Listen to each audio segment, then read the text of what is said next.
Let's talk about those foreign criminals who don't get deported, even though I thought that was the law, that you got deported if you committed a crime in this country, you weren't a citizen of this country. But they are committing a whopping 10,000 offences in a single year. This is the latest Ministry of Justice data, revealing that a quarter of foreign criminals go on to reoffend in the UK after being released from jail while remaining in the country. Each of the 3,235 foreign offenders freed from jail accounted for 3 crimes on average, totalling more than 10,000 offences in the year to March 2022. That's the latest we've got the figures for. That's a rise of 25% on the previous year. Let's talk about this with Tony Smith. He's the former head of the UK Border Force. Good afternoon to you.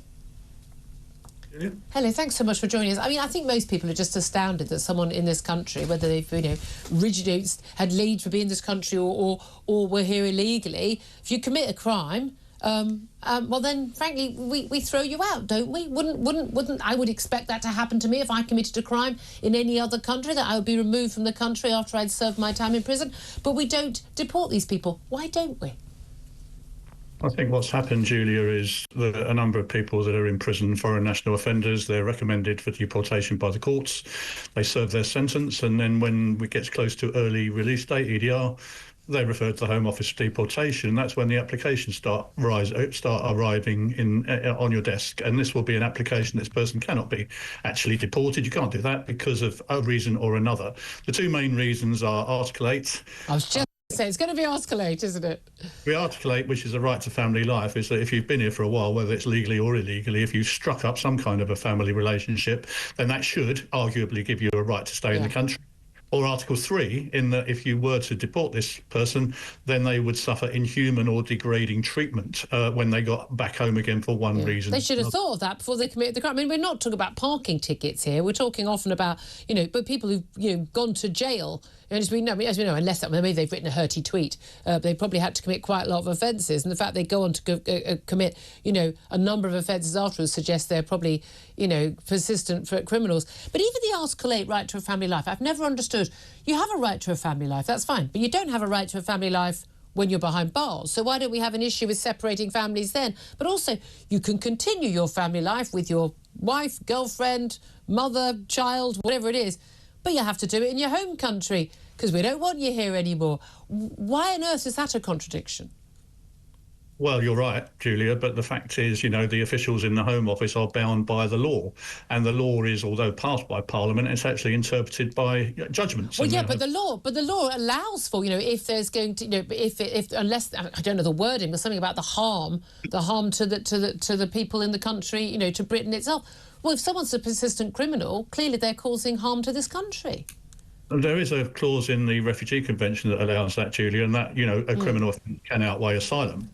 But it's not so much asylum, it's more your claim for human rights. And this is where the problem lies. It's to do with human rights. And what the courts are finding is quite often not the officials, it's the first level tribunals or even the Court of Appeal are saying, well, actually, it doesn't matter what your immigration status is or what you've done, really. We'll listen to all of that. But in the overall scheme of things, we think that you are qualified to stay here, or you should not be sent back to that country either because you've got a family here or because that country is a very nasty country and they won't treat you very well. Now, this is very frustrating, not just for, your listeners and you, Julia. I can assure you it's frustrating for people in the Home Office themselves who aren't allowed to come out here and talk to you. But what we cannot do, one thing we're trained not to do, is to put the Home Secretary in contempt of court.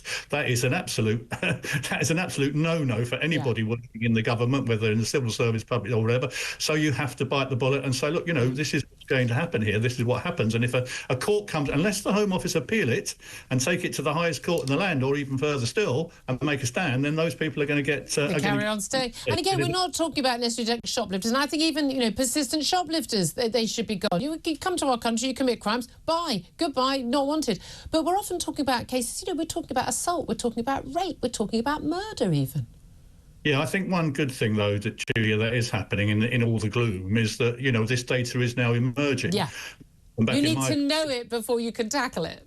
Yeah, the Home Office would say it would be disproportionate for us to try and answer all your questions from you journalists because actually, we have to go through every single file. But the department's pretty well digital now. There's a lot of these data questions can be answered by the department. I think you'll find more MPs are pressing for data to come out on this type of things. I think it will raise itself, as you are doing, in the public domain. And I think it will prompt a public debate about have we got the balance right on this? or have we got it wrong? If we got it wrong, then somebody's going to have to change the law. It won't be the officials in the Home Office, but somebody at political level will have to pass a piece of legislation which makes it clear that human rights that we're talking about are actually secondary to the offences that are taking place. I think that's what you'd like to see, but I think that go through Parliament before we can do it. Well, we didn't even get it from the Tories. I doubt very much we're going to get it from the Labour Party. And again, as soon as you do, you get the Guardian or the BBC turning up with a family going, oh, but look, now I'm not going to see my daddy. Well, talk to your dad about that and his failings. I mean, you know, I find it extraordinary that people are so mealy-mouthed on this stuff. Tony Smith, you aren't. You've always been a fantastic voice of reason on this, former head of the UK Border Force. Thank you for your time. Tom Slater, look, this is going to be the same as like the deportations when Donald Trump is going to go for these mass deportations, as he said. I mean, they're talking about like 13 million people. It's not going to be that big.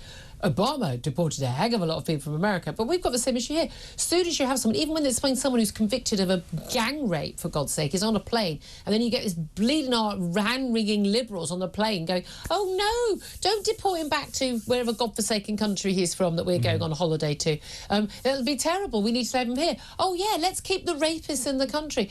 I mean, I just find it extraordinary that people don't understand that you don't have a right to live anywhere you sodding well want in the world. And people often just ignore cases like this. It's not to say that they have the guts to say, I am so unhinged that I think that someone who comes to this country and immediately starts committing sexual offences should have a God-given right to be here for indefinitely. But they just move into kind of wispy platitudes. And I really don't understand it, because if you are pretty pro-migration and pretty pro-asylum, you wouldn't want the system to come and your position to become synonymous with basically being a criminal's charter. Which is kind of not in the interests of law-abiding people who come here legally, of course not. Thank you very much, Dida.